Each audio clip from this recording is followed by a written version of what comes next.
Me ayuda con el nombre, edad, lugar de nacimiento, profesión u oficio. Ya. Bueno, permítame presentarme. Mi nombre es Jorge Suárez, nací en Guayaquil el 11 de febrero de 1944. Amé el cine desde pequeño y no tengo una profesión exacta en lo que respecta a cine, porque más que nada fue que me dejé llevar por el hobby. El hobby se convirtió en profesión, llegué a ser profesor de la Católica, de la SPOL, de manera que ha sido una linda carrera, pero no me puedo agregar un título, justamente por no tener el título perdí el puesto en la Universidad Católica. ¿Cómo nace la alianza entre Jorge Suárez y el séptimo arte? Me va a hacer usted regresar al pasado. Bueno, yo crecí rodeado de afiches, rollos de películas, no habían CDs, revistas de cine, todavía tengo una colección de 1940, porque mi padre distribuía películas. Además, si creemos en el destino, nací el mismo día que nació Thomas Alva Edison, que es uno de los padres del cine.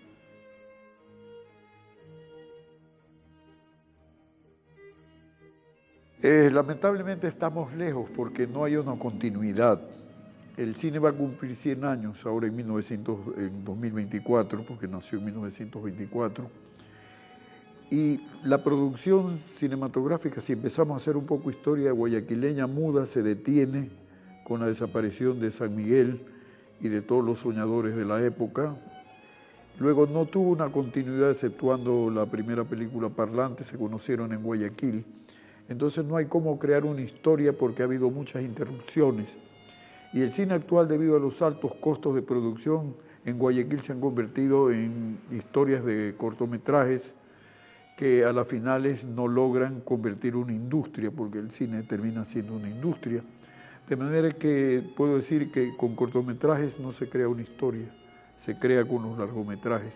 Y en eso todavía hay un camino que recorrer, lamentablemente.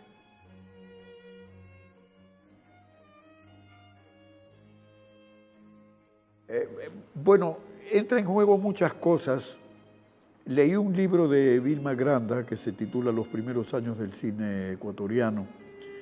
Y yo tengo una tía, bueno, ya murió, tenía una tía que había trabajado en una película llamada Incendio y había sido la tía dentro de la película.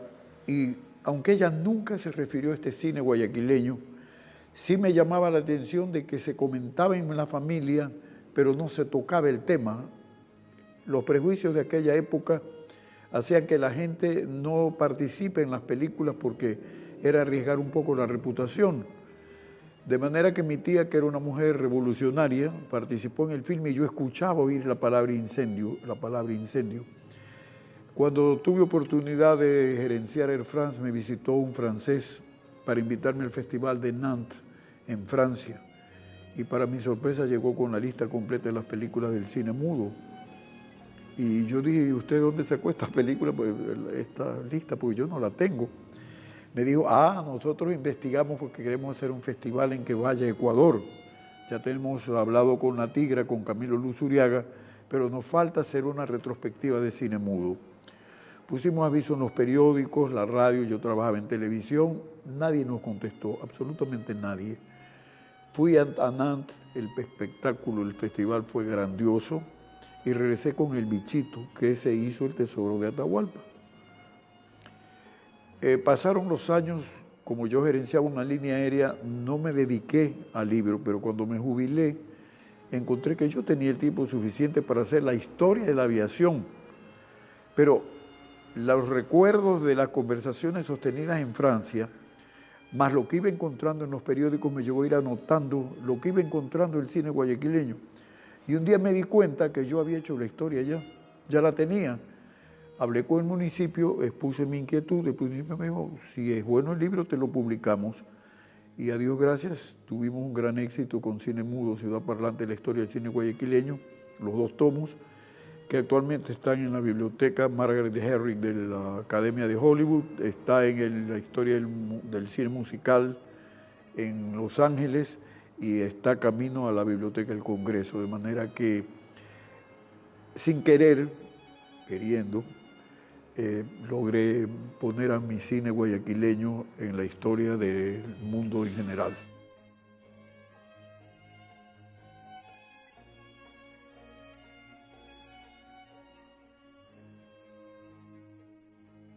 A ver, hay dos corrientes en realidad. Yo personalmente pienso que el país debe tener un banco de producción cinematográfica. El banco hace préstamos, el banco cobra intereses, los productores hacen su película, rinden cuentas tanto para el banco, tanto para mí. Pero si no está bien manejado eso y caemos en manos de un gobierno manipulador, el gobierno va a querer que la película se haga solo con argumentos referentes al beneficio de estar bajo ese gobierno, como lo hizo Hitler en Alemania en los años de la Segunda Guerra Mundial, cine de propaganda. Existe en Ecuador actualmente, o existían, no sé este año con la pandemia y el año pasado, fondos que el gobierno entregaba a productores que tenían en marcha sus películas y se habían quedado sin dinero, o guionistas que tenían la idea, el guión, pero no tenían los fondos para llevar a cabo esos guiones hacia la pantalla. Eso funcionó muy bien, muy bien, pero ojo, no soy regionalista, pero siempre ese dinero terminaba cayendo en manos de las producciones de la serranía, nos olvidaban un poco. El municipio tuvo hace algunos años lo que llamaban el Centro Municipal de Cultura, donde tenían un representante de pintura, de música, de cine, etc. Y ellos eran los que conducían la temática cinematográfica. No aportaban con dinero. Pero como estamos en una crisis económica nunca vivida, es muy difícil que durante unos 5 años, un lustro, haya dinero que ponga el Estado. El cine es una industria y si es una industria requiere de inversiones, gastos y la esperanza de recuperar la inversión. Ejemplo, La Viuda Negra cuesta $200 millones producirla. Tiene que ganar la película 500 millones siquiera para considerar que tiene un relativo éxito. Si llega al billón, entonces éxito rotundo. Lo mismo la película ecuatoriana, ¿hasta qué punto reacciona el guayaquileño yendo a ver su propio cine? Es un poco egoísta. Deberían tener para el cine la misma pasión que tenemos para Barcelona y Emelec. Entonces, si viene Barcelona y dice, necesitamos $10.000 para contratar al nuevo Messi de Latinoamérica, todito el mundo, los barceloneses, pone cada uno y de repente tienen $1 millón. Lo mismo pasa con Emelec. Le falta al ecuatoriano, al guayaquileño, que es amante del cine, es la ciudad más cinéfila del país. Sin embargo, son egoístas cuando se trata de ver película nacional. Hubo una época en Italia en que era obligación de las salas de cine, eso lo obedece Supercines localmente, presentar 10 películas extranjeras, 3 películas nacionales. Pero ¿qué pasa ahí? La taquilla no responde. Entonces estamos en una encrucijada, estamos jugando billar y no podemos hacer una carambola. Consejo, una ley que diga que las películas deben exhibirse comercialmente en los cines, en las cadenas cinematográficas a nivel nacional y debe permanecer en cartelera de uno de plata mínimo 2 semanas. Entonces, y la prensa que sí ayuda debe colaborar en crear quién es este director, quién es esta estrella. Crear nuestro propio mundo del cine, no lo tenemos. Aquí es como decíamos nosotros, muchachos, mi generación, y es con orquesta o con tocadisco la fiesta. No, dice con la orquesta Ventú. ¿Y cuál es la orquesta Ventú? Decía uno. Ventú, que tocas trompeta, que tocas guitarra, que tocas piano y armemos una orquesta. Aquí los guayaquileños estamos dispersos. El que estudió en Polonia fotografía está por aquí, el que estudió guión en Moscú está por acá. Nunca se unen para decir, ok, vamos a hacer la gran empresa, vamos a hacer el gran estudio, que el municipio nos construya el estudio cinematográfico y nos lanzamos al ataque. Falta unificarnos, lo que sí es de bueno del Festival de Cine que provoca Johnny Obando. Nos unifica, nos hace sentir que estamos luchando por algo.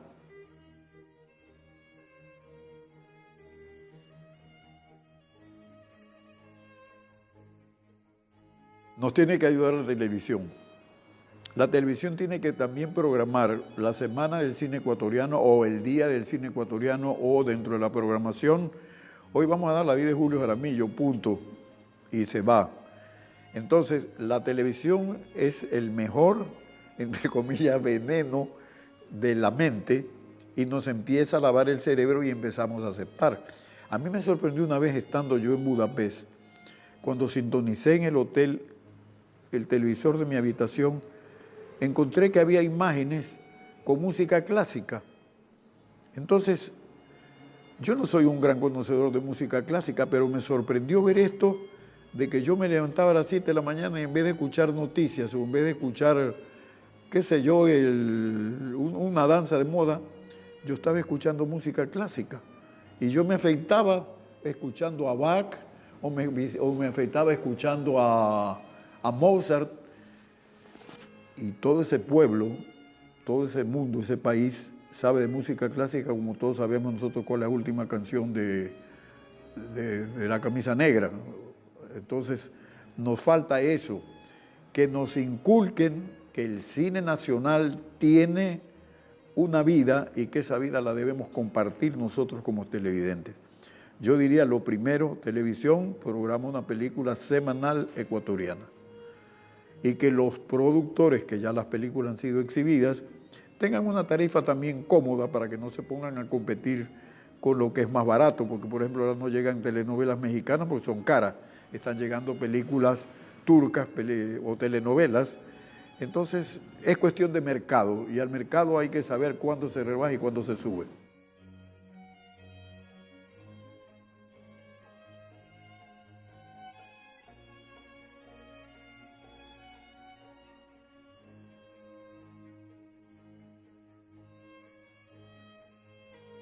A ver, el cine debe ser imagen de su país, o sea, no copiar nada. El cine mexicano, que empezó con rancheras, prostitutas y charros, logró meterse en el mundo del cine en los años 50 y se convirtió en el cine más popular de Guayaquil. Tan popular que hasta crearon el Cine México. Y nosotros, en mi juventud, 50, 60 años, hace 50, 60 años, era un cine en que habíamos aprendido hasta los modismos mexicanos. Oye, cuate, nos encontramos para irnos a la farra. Sí, hermano, ya no te preocupes, tómala suave. Hablamos incluso ya como la gente mexicana. Entonces el Ecuador tiene que saber proyectarse. Hay 2 películas o 3 películas que son símbolo de lo que es Ecuador. Ratas, ratones, rateros y Prometeo deportado. Esa es la esencia de Ecuador. Entonces, el cine debe ser eso. Nosotros vivimos la inmigración falsa, la que se iba a Europa diciendo que iba de turista y se quedaba a vivir y sigue viviendo allá. Pero Mieles logró captar la esencia de esta situación. Y cuando están todos estos falsos turistas sometidos a una futura investigación por parte de las autoridades migratorias, estamos viendo que el uno saca cuy, el otro se pone la camiseta de Barcelona, sale el político, somos nosotros. Y yo cuando he llevado esa película al exterior y las he exhibido, no comercialmente, sino grupos de amigos que hacen cine, la gente con la cual voy al Oscar, todo el mundo se echa la carcajada porque lo entiende, hablando con Mercado Latino. Entonces, y todo el mundo me pregunta por Guayaquil, eso es Guayaquil, eso es Ecuador. Y cuando se estrenó Ratas, Ratones, Rateros, no, Ratas, Ratones, Rateros, porque la I se la ponemos por gusto. Yo compro películas en un lugar que se llama Ameba, en Hollywood, y había un stand gigantesco de películas en idioma extranjero, les llaman ellos allá. Y ahí estaba Ratas, y yo digo, a ver, voy a comprar esto porque la copia debe ser superior. Pero era una película carísima, pues una película que costaba como $25 y mi presupuesto es $10, $12. Dije, no la puedo comprar. Llego a Guayaquil y compro una pirateada. Y esa es una película que tiene una gran ventaja, no es regionalista. Lo mismo sucede en Quito, lo mismo sucede en Manta, lo mismo sucede en Guayaquil, mafia. Pero eso somos nosotros. Las demás películas no es que son malas, ojo, ni es que las estoy criticando, pero se inyectan demasiado mundo internacional creyendo que eso va a elevar la película. Y incrementa en la fotografía el color, el sonido, la imagen, pero no incrementa en la historia que sea nuestra. Por ejemplo, hay una película que en este momento no me viene el nombre a la cabeza, de la muchacha que sale por Cuenca y termina en un matrimonio, una road movie hecha en Cuenca, que es otra película muy bien lograda, muy bien lograda. Entonces, lo que tenemos que captar la esencia de nosotros. Por eso triunfó nuestro juramento, la vida de Julio Jaramillo, la hecha por los mexicanos con los guayaquileños. Entonces, saber lo que somos y decir con orgullo, este es Guayaquil, esto es Ecuador y este es nuestro cine. Y verán que tenemos éxito, porque Chile saca sus cosas, Argentina sus cosas. Incluso son tan exagerados los argentinos y los mexicanos que le ponen todos sus modismos. Uno a veces para escuchar una película mexicana dice, ¿qué están diciendo? Guay. Unas palabras que no las entiendo. Ahora hay un diccionario mexicano que yo me meto en Google y anoto las palabras que no entiendo estaba viendo la serie El Señor de los Cielos y me anoté todo lo que no entendía y aprendí. Ahora que yo iré a México porque estoy invitado a México y podré entenderles todo lo que me están diciendo. Entonces, que el público entienda viendo una película de Ecuador lo que es Ecuador, porque la vida es universal. Lo que cambia es las palabras y las costumbres.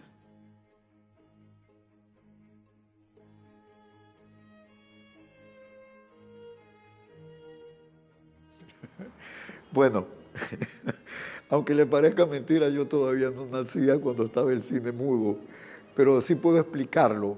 El cine mudo que nace con San Miguel era un cine de ilusiones, por lo que leo, y dio en el clavo con el primer argumento, El Tesoro de Atahualpa, porque eso es algo que todos nosotros hemos escuchado desde niños, el famoso Tesoro de Atahualpa que Rumiñahui lo escondió y que no se sabe dónde lo escondió, y tan famoso que han hecho películas internacionalmente con Christopher Plummer en México, lo han hecho en Perú, y El Tesoro de Atahualpa siempre ha sonado. Era un cine hasta cierto punto de principiantes, era un mundo de audaces.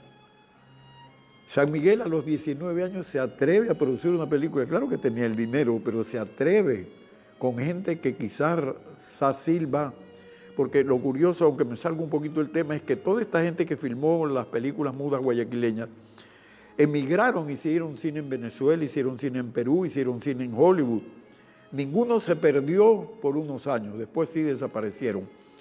Entonces, luego vinieron la producción guayaquileña, se conocieron en Guayaquil, que es la primera película parlante, que esa sí vi, pero no la recuerdo, yo debo haber tenido, qué sé yo, 8 o 10 años, y recuerdo solamente la imagen de esta muchacha guapísima, la chica El Juri, que era el papel femenino principal, y Paco Villar, que era amigo de mi casa, porque mi padre como distribuidor de películas, y Paco Villar tenía radioteatro en Diario El Telégrafo, entonces se hablaban de películas y iban a la oficina y yo los conocía.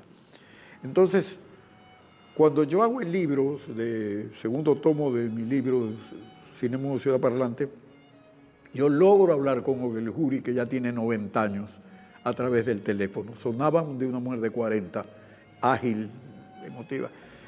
Y me hablaron del argumento y todo. Entonces todo era rudimentario. Por ejemplo, Olga no sabía manejar y lo obligaron a que maneje. Entonces le enseñaron arranque y despego y manejo. Pero ella combinó todo al revés.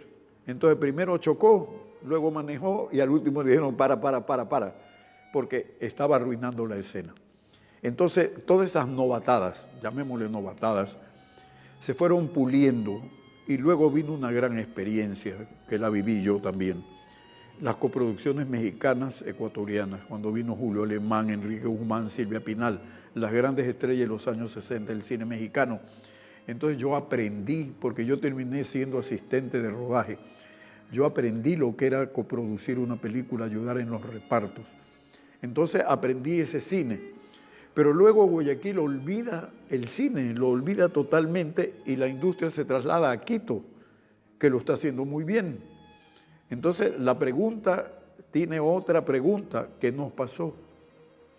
¿Por qué los guayaquileños dejamos de hacer el cine que sí lo habíamos, éramos los padres del cine, fuimos y somos, México, Ecuador hicieron una gran serie de películas populares, no películas de cinemateca, pero películas que reflejan la pujanza que tenía el guayaquileño para meterse en estas cosas.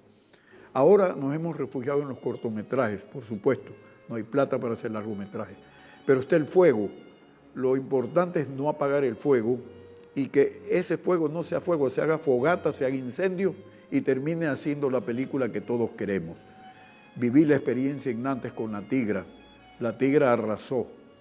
La Tigra estaba con subtítulos en francés, pero cuando terminaban las funciones, ese público iba donde Camilo Luzuriaga, donde Jorge Suárez, a decir, a ver, háblame en este país. ¿Qué es esto, Ecuador? Que lo conocemos solo por Galápagos. Y ha habido una literatura, y hay gente, y hay cine mudo, y cuéntanos. Entonces ahí dijo Jorge Suárez, es momento de escribir un libro, hazlo, busca qué pasó en esta historia. Y así nace el libro.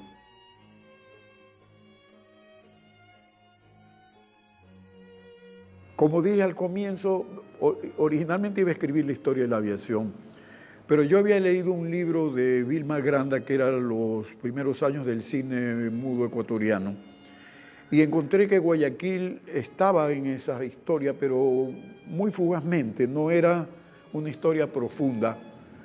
Entonces, yo digo, a ver, no puede ser esto, porque yo tenía una tía que ya falleció, Josefina de Murillo, que en las ruedas de mesa, cuando no existía el celular y después de la cena se conversaba en la mesa, que mi papá siempre le decía a mi tía cuando iba con su esposo a almorzar a la casa o a cenar, bueno, y Josefina, ¿y qué pasó pues con la película del incendio? ¿En qué terminó? Entonces mi tía hacía, quédate callado, porque su esposo era enemigo de saber que su mujer lo había desobedecido y se había ido a hacer una película. Entonces nadie sabía de incendio y mi tía no quería hablar de incendio. Entonces dije, a ver, viendo aviación, vio cine y empecé a encontrar y yo vi que era una historia apasionante, que un muchacho de 19 años se lance a hacer una película, que hayan muchachas desafiando los convencionalismos sociales, porque trabajar en el cine era poco menos que ser prostituta. Entonces que se arriesgaron y triunfaron dentro de eso.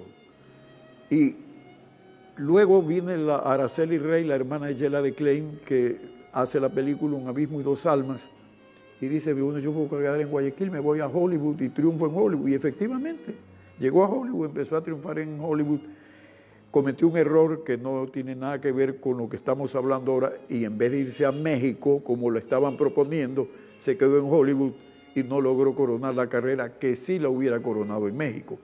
Entonces, estas historias apasionantes no estaban escritas, estaban a través de artículos, especialmente de Hugo Delgado Cepeda, no recopiladas, sino mostradas. Yo dije, no, esto no es así, esto yo tengo que unificarlo y hacer una historia. Yo no pretendo ser un gran escritor, ojo, yo lo que soy es un narrador. Entonces conté un cuento.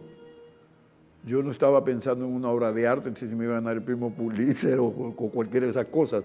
Yo simplemente quería contar, como estamos hablando ustedes y yo ahora. Yo digo lo que siento, no sigo si yo estoy diciendo lo gramáticamente correcto. Yo no estoy pensando en eso, yo estoy pensando en decir lo que siento. Y mi libro es lo que yo siento. Escribí una historia como sucedió, la analicé cuando fue necesario y la comenté y nunca la arreglé. La dejé tal como pasaron los hechos.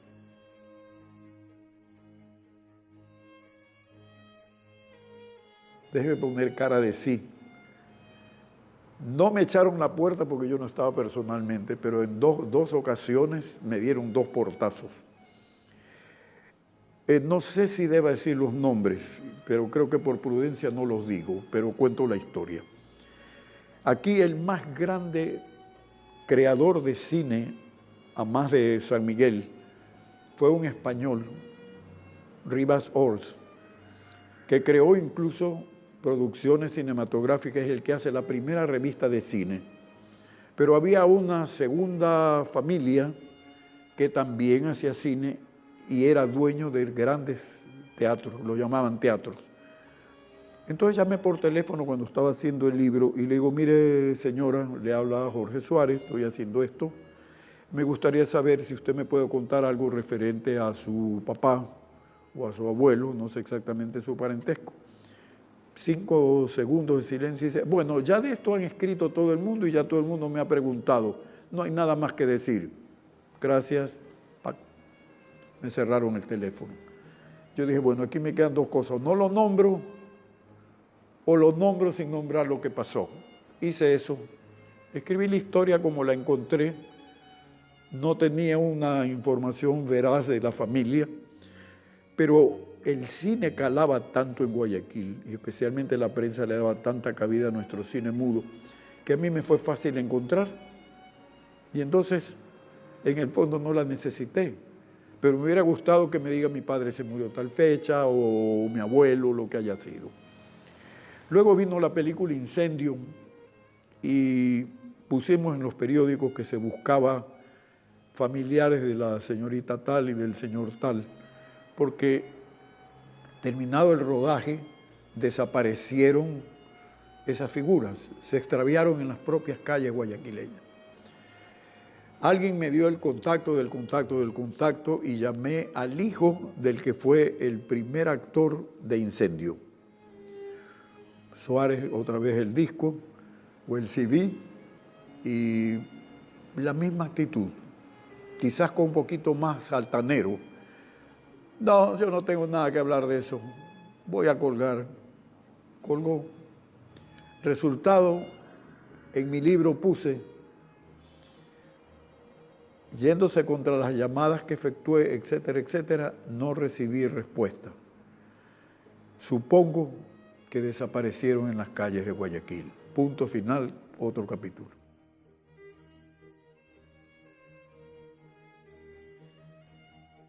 No. Primero, déjeme decir algo personal. Yo jamás me doy por vencido en mi vida, nunca. Yo siempre he luchado contra todo. Es más, si usted me pone un problema, a mí se me convierte en desafío y lo venzo. Yo nunca me cansé de escribir mi libro porque lo amo. Amo la historia del cine guayaquileño. Entonces para mí cada día era ir descubriendo.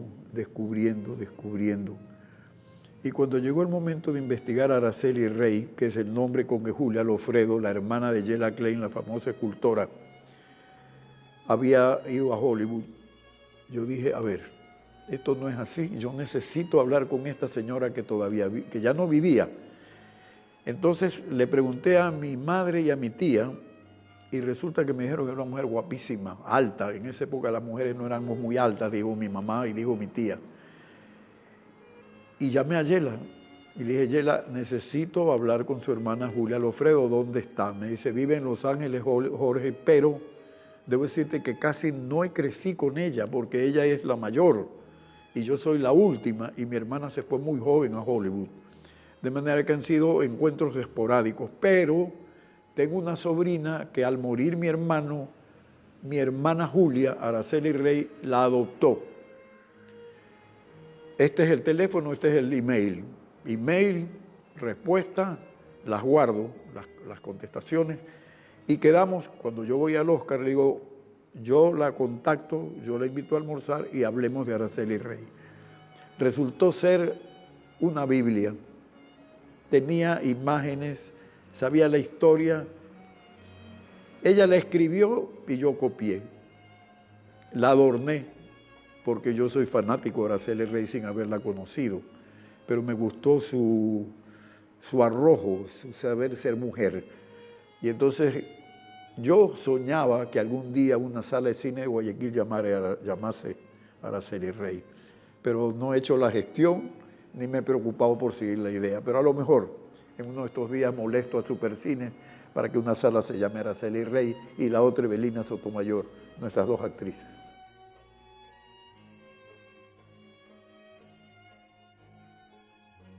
Yo diría que fue un sueño que llegó sin pensarlo.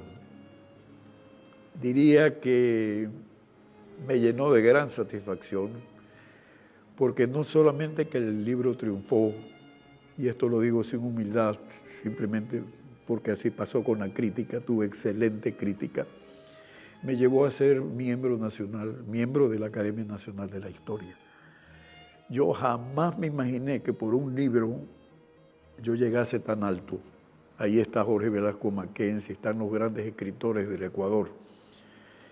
Y que lo llamen a Jorge Suárez y le digan, vas a ser miembro por tu libro. Y yo contesto ingenuamente, le digo, pero no es que hay que tener 3 libros para poder aspirar a un puesto. Me contestaron, tu libro vale por 5. Y entonces, no soy petulante, ojo, pero sí soy orgulloso. Y entonces es una mezcla de orgullo y humildad.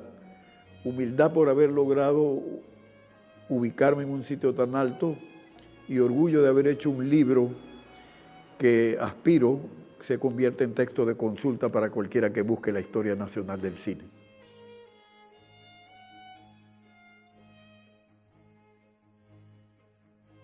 Porque la historia seguía y las producciones guayaquileñas iban mejorando. Por ejemplo, en Guayaquil de mis amores, el título venía de la canción, Tú eres perla que surgiste, etc. Pero era cine mudo. Entonces los productores y el director se le ocurrió una idea genial.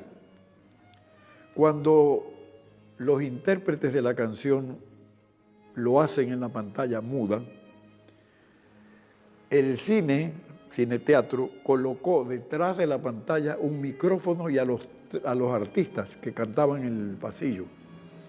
Entonces, el cine parlante llegó a Guayaquil por una innovación. Cuando aparecía la imagen de Tú eres perla que surgiste, atrás estaban cantando. Entonces, el público ya no solamente veía la imagen, ya estaba oyendo la canción que es nuestro himno. De manera que solo cuando estuve viendo eso, yo dije, puchica, qué bestia, estos guayaquileños se la saben completa, yo sigo, porque ahora quiero ver qué pasa. Entonces viene un argentino llamado Diumenjo que filma la película La Divina Canción. La Divina Canción es una telenovela de un drama de una muchacha un muchacho pobre que estudia medicina, una muchacha pobre que se aman, pero no pueden casarse porque no tienen el dinero, él no puede interrumpir la carrera, ella se convierte en amante de un millonario para poder salvar a su madre. Una telenovela, como digo, es al comienzo. Pero era un drama hecho por un argentino que había mirado los rostros de las guayaquileñas y les parecía que estos rostros y cuerpos juncales y rostros bellos merecían estar en una película. Y hace la película y La Divina Canción se convierte en otro de los éxitos del cine guayaquileño. Entonces, ¿por qué debo saberlo solo yo porque leí el periódico? No, pues tiene que saberlo ese Guayaquil que yo quiero. Y entonces esto también sigue el libro hasta que termine, hasta que encuentre la última película muda, pero sucedió una cosa rara. No sé por qué, porque sinceramente que no sé por qué, y en este momento se me está olvidando el nombre, pero ya va a venir.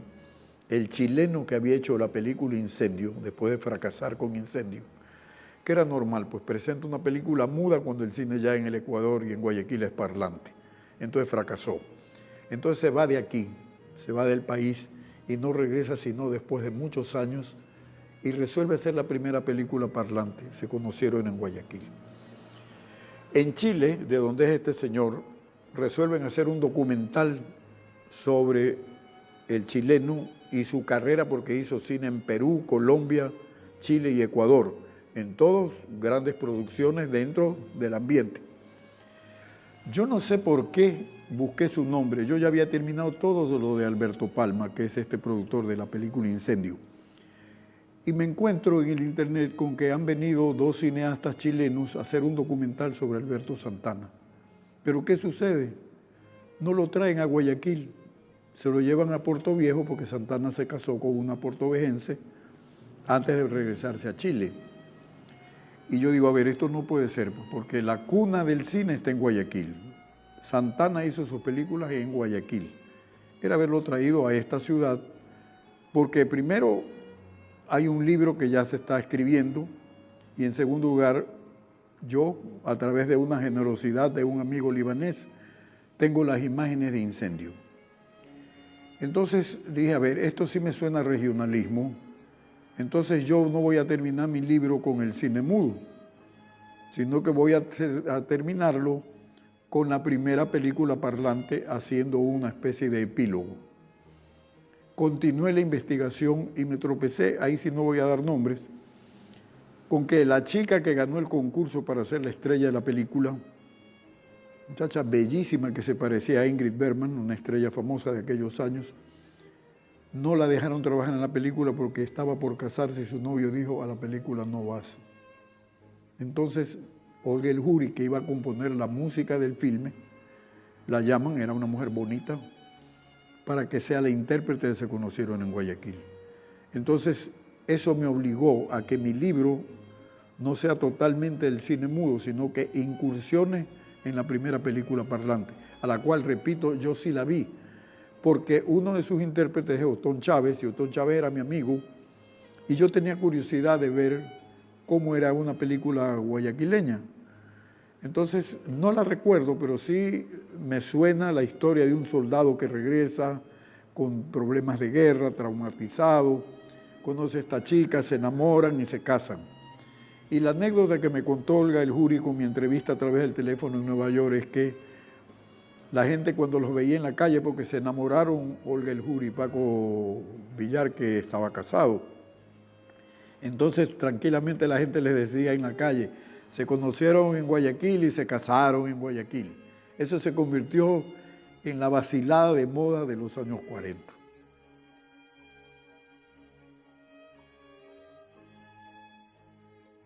A ver, el libro es, yo cumplí 50 años de asistir ininterrumpidamente al Oscar, entonces resolví escribir un libro.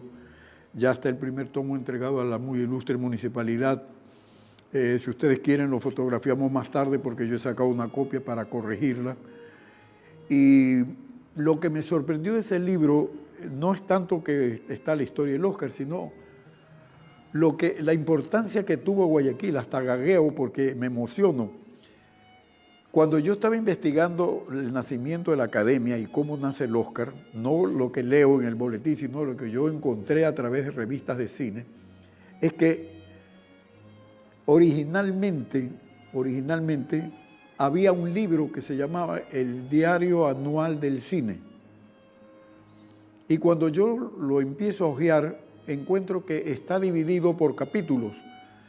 Argentina, Brasil, Chile, todo el mundo. Y aparece Ecuador. Y en Ecuador dice hay tantas salas de cine, hay una producción nacional. No nombran las películas, pero está pues Ecuador y las descripciones. Y veo a través del libro la transición de cuando Guayaquil fue adquiriendo salas sonoras, salas parlantes para poder las películas que llegaban ya habladas. Entonces eso me hizo desear de escribir este libro, pero no solo del Oscar, sino mezclarlo con la historia de Guayaquil. ¿Por qué?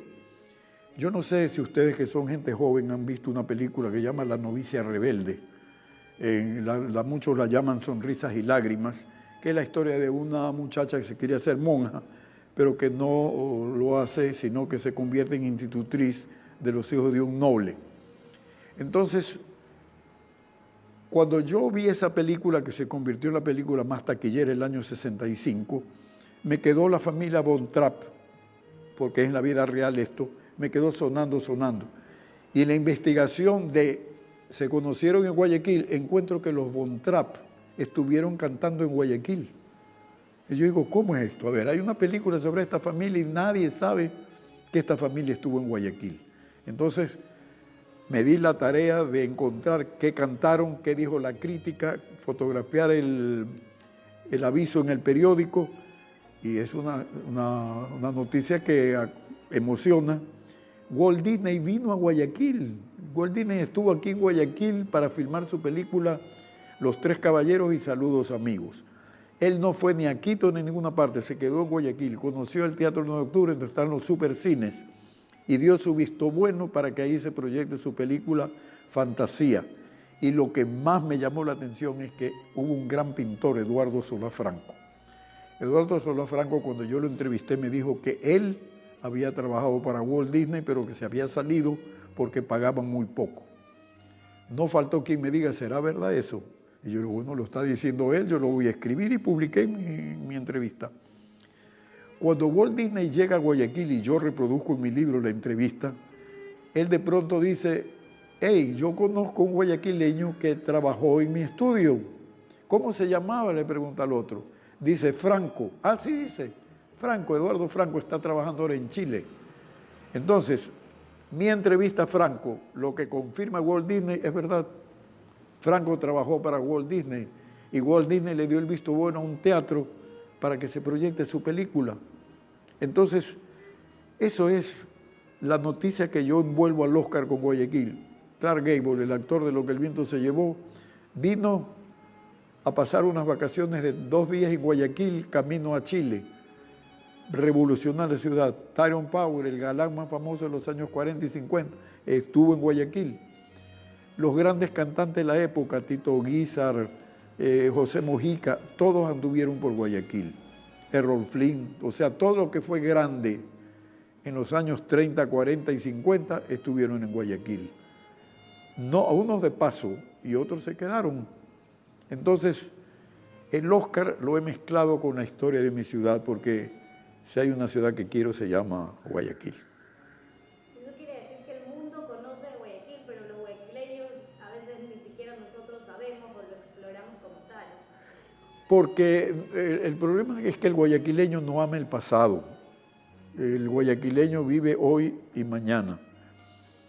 El guayaquileño es impaciente, quiere invertir $100 para ganarse 1.000 mañana, lo que está pasando en Quevedo con Nazareno. Entonces somos apurados. La ventaja de la gente de Quito es que tiene paciencia. A ver, queremos esto, nos vamos a demorar, pero lo vamos a lograr. Ya tenemos ratas, ratones, rateros. Ahora vamos a tener esta otra, ya la tenemos. En Guayaquil, oye, quiero hacer esto, es que no hay plata, no te preocupes, presta plata ya, pero termínala, ya la quiero ver en la pantalla, no sé, y ya está. Entonces nuestra impaciencia no permite que la paciencia triunfe. Igual considera que hay una diferencia entre cultura o aprendizaje de los guayaquileños y los quiteños. No, somos iguales. Lo que pasa es que los climas tienen que ver con la personalidad. Como nosotros somos de clima caliente, somos calientes. Y como la sierra tiene clima frío, es frío, más analítico. Nosotros somos más espontáneos, los de acá son más analistas. Entonces, ellos tienen la capacidad de primero estar al pie del gobierno. Es más fácil golpear una puerta que mandar un mensaje. Y tienen, repito por última vez, la paciencia. No tienen esa prisa de lo que tenemos nosotros. Yo, por ejemplo, estoy siendo entrevistado en este momento y no tengo prisa, pero sí quiero decirlo todo. Entonces hablo rápido porque quiero decirlo. Hay tantas cosas que quiero decir que no van a poderse comentar porque no hay tiempo, porque todo tiene un tiempo. Pero el quiteño no, el quiteño empezará diciendo para los días. Entonces nosotros creíamos que esto debería hacerse hacia la derecha en vez de hacia la izquierda. En Guayaquil, oye, no importa, métete donde sea, pero hazlo. Entonces, no empatamos, pero somos iguales. Somos igualitos, somos ecuatorianos.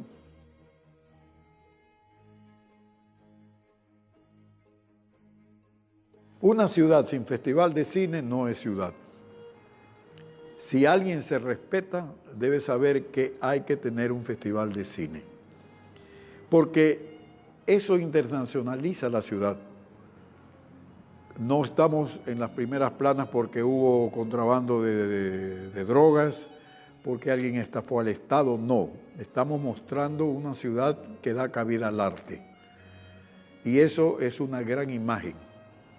Es una imagen que en este momento le aseguro, hay mucha gente de la cinematografía internacional que sabe que existe un festival en Guayaquil y que hay que acudir porque se quiere ganar una iguana. Entonces, yo lo encuentro tan positivo que espero que este festival nunca muera y que año a año vaya mejorando en el aspecto, no de su organización, que es perfecta, sino que vaya mejorando en que los países convocados sean mayores y que comiencen a ver a Guayaquil como en una época lo fue el Festival de Mar del Plata, como fueron los festivales de Sao Paulo, que dejaron de seguir por razones que probablemente la gente envejeció. Entonces este festival debe seguir siempre manteniendo gente joven, que es la que impulsa el futuro. Pero yo estoy muy orgulloso del Festival de Cine de Guayaquil.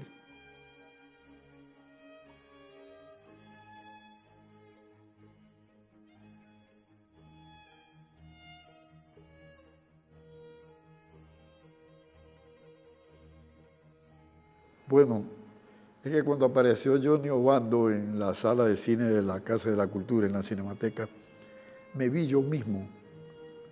Yo había vuelto a tener en ese momento con la propuesta de Johnny 25 años, porque aquí estaba yo, un hombre con experiencia de festivales, porque yo había organizado un festival de cine latinoamericano, había colaborado con Gerard Rad en su festival de cine, que Gerard Rad es otro de los grandes hombres del cine de Guayaquil. Y de pronto estaba aquí en bandeja de plata un muchacho diciéndome que tenía un festival y que necesitaba la sala. Yo dije, este soy yo, golpeando la puerta de la academia diciendo invíteme al Oscar. Volví a tener 25 años. ¿Qué me contestó a mí el Oscar? ¿Y usted quién le ha hecho creer que porque llama por teléfono le vamos a dar la invitación al Oscar? Demuéstrenos quién es usted, qué hace, y ahí veremos. Entonces yo dije, a ver, este me está mostrando todo. Aquí está la organización, los elementos. Esta sala de cine es de ellos. No dudé un minuto y me alegro tanto haberlo hecho porque me siento como que fui parte de la semilla que sembró Johnny. Sembró varias semillas, yo fui una de ellas. Y sigo con ustedes, sigo tratando de luchar por las cosas que se puedan presentar como inconvenientes y ratifico, me siento feliz de que Guayaquil tenga un festival de la calidad que ha organizado Johnny. Y quisiera vivir muchos años más para poder estar presente en todas sus etapas, porque Johnny no es un hombre que es el festival, no nombremos solo a Johnny porque está Marlon, está Mr. Pog y todos los que hacen este festival, es verlos crecer y verlos triunfar año a año y yo saber que estoy allí viéndolos triunfar. Yo no quiero ser el protagonista, quiero ser el espectador que aplaude, el que se pone de pie y dice, bravo, la lograron.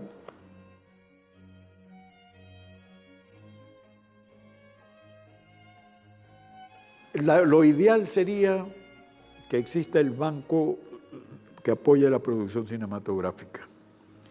Segundo lugar, que se unifiquen todos los que hacen cine y creen una institución, una empresa, una compañía, vamos a decir, Guayaquil o Cinemanía Guayaquileña, lo que sea, cualquier título, y unificados establezcan reglas a seguir. Hay que producir 3 documentales, 6 documentales, 20 documentales, 2 largometrajes, 5 a colores, 2 en blanco y negro.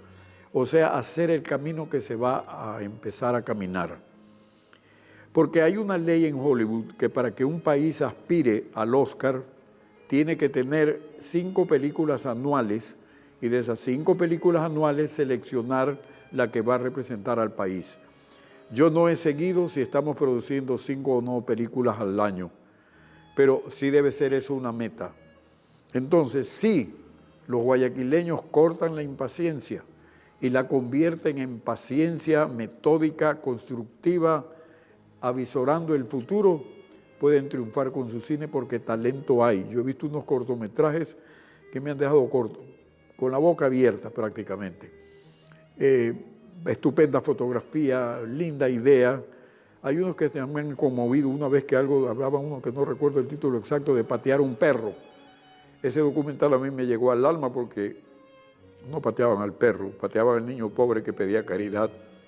Luego vi un documental sobre prostitutas en la que una mujer que se prostituyó en su juventud y ha envejecido, le preguntan, ¿y por qué se hizo usted prostituta? Esta mujer vieja pone la mano en su mano, su rostro en la mano, hace así y dice, el destino. Fin. Entonces, si hay ese talento, como el de Gustavo Valle y su película, su cortometraje premiado, que hay el talento, la capacidad, el movimiento de cámara. Lo que falta es construir el monolito que se llama industria. No tener celos. Si este es mejor fotógrafo que yo, pues este fotografía, pero como yo tengo talento para guionista, yo hago el guión. Entonces, veremos y que se dediquen a hacer una gran producción, una producción ecuatoriana basada en una novela ecuatoriana. Solamente una novela ecuatoriana se ha llevado al cine. El argentino lo llevó Las Tres Ratas y no lo hizo bien. Entonces tomemos una novela nuestra y hagamos la futura película de Guayaquil, que es la que va a ir al Oscar.